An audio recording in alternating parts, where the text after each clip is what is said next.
Look at that! Wow! Hey, welcome to Story Lab. This week we're taking a look at the story of a guy who had to see it to believe it.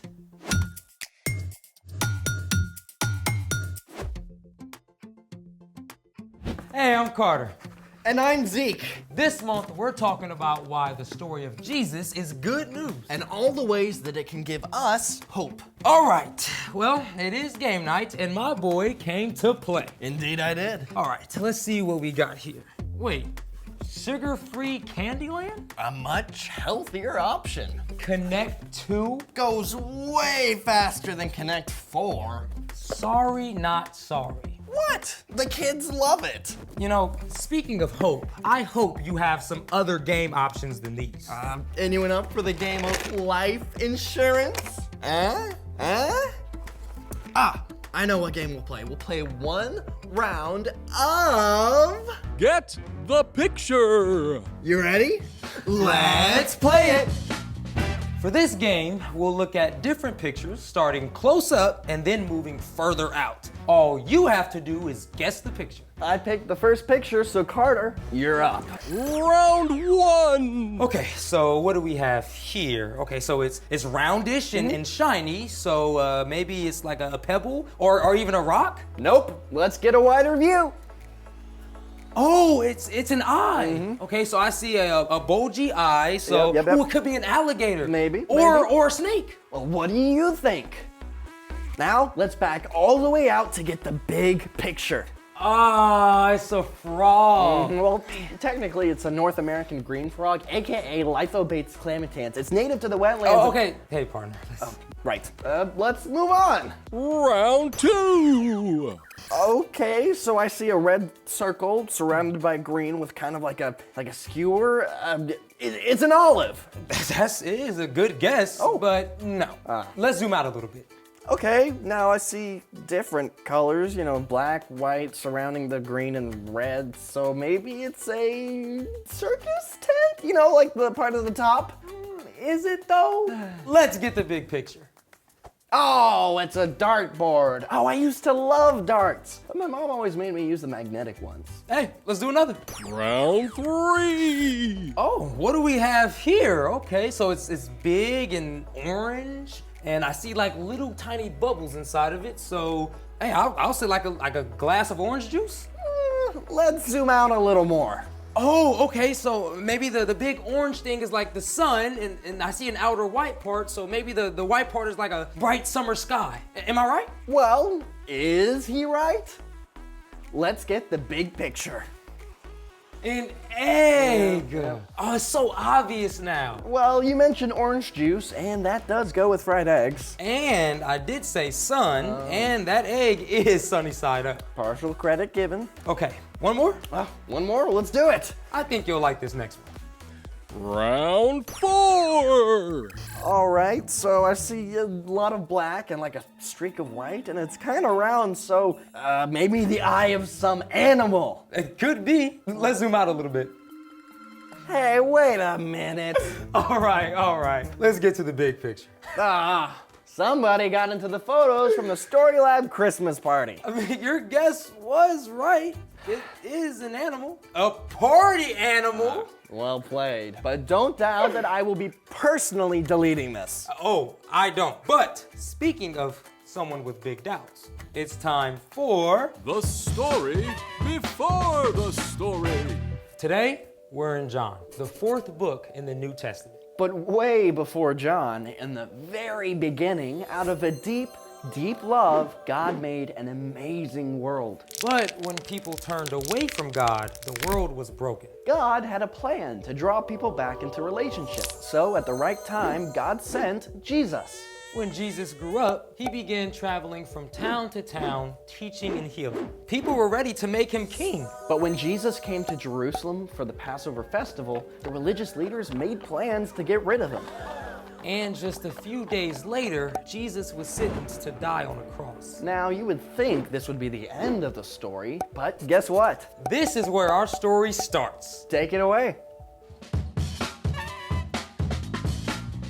Hey everybody, I'm Brian, And our story today begins in a very dark place, during the 3 days Jesus was in the tomb. But before we find out what happens next, we've got to back up a little bit to talk about one of Jesus' followers, a man named Thomas. Thomas was one of the 12 disciples, and just like Jesus' other close friends, he was probably feeling a lot of emotions after Jesus died on the cross. What do you think Thomas felt? Sad? Definitely, but also scared and confused too. That's because the disciples didn't fully understand God's plan, even though Jesus had explained it to them. So picture this. Jesus died on the cross on a Friday and then was placed in a tomb. And everybody's thinking, that's it, right? The whole story is over. But on Sunday morning, Mary discovered that the tomb was empty. Jesus is alive. Mary even spoke with him. Then she rushed back and shared the good news with the other disciples. Later that same day, 2 of Jesus' followers were traveling to a village called Emmaus, about 7 miles from Jerusalem. They were talking with each other about everything that had happened. Then, all of a sudden, Jesus himself showed up, walking along with them. And as if that wasn't enough, later that night, Jesus suddenly appeared to the disciples inside a locked room. But here's the thing. Thomas was not with them at the time, and when his friends later told Thomas what had happened, he didn't believe them. First, I must see the nail marks in his hands. I must put my finger where the nails were. I must put my hand into his side. Only then will I believe. Now you can imagine that was a rough time for Thomas. All his friends were filled with joy that Jesus was alive, but Thomas just couldn't join in. Until 1 week later, the same thing happened again. The disciples were in that same locked room when Jesus suddenly appeared among them. And this time, Thomas was there. May peace be with you. Jesus turned to Thomas. Put your fingers here. See my hands? Reach out your hand and put it into my side. Stop doubting and believe. And finally, Thomas did believe. My Lord and my God. Because you have seen me, you have believed. Blessed are those who have not seen me, but still have believed.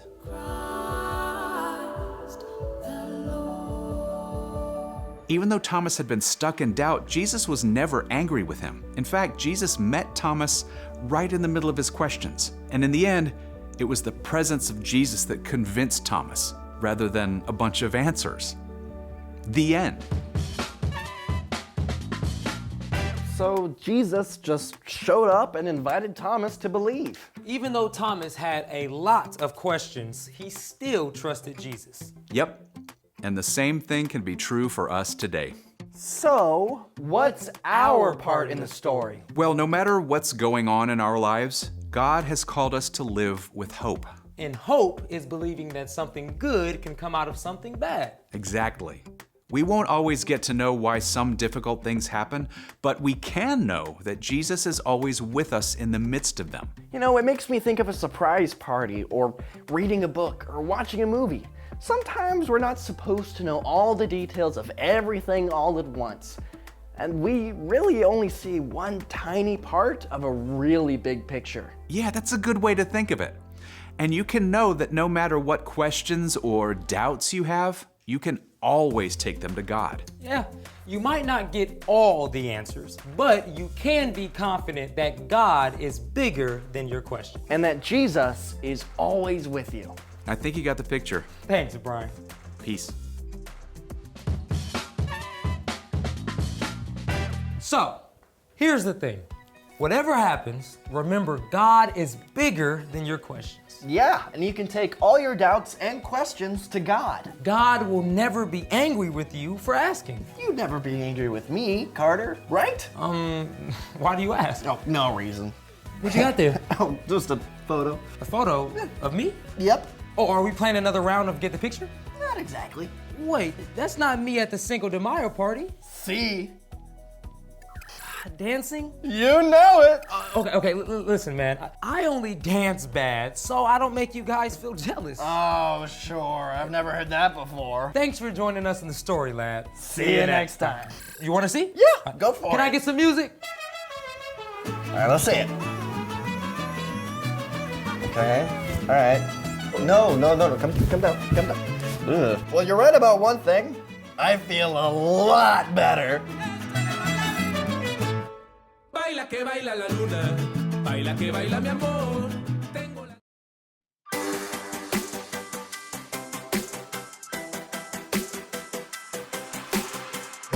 Before the day I took a breath, you had a plan for my every step.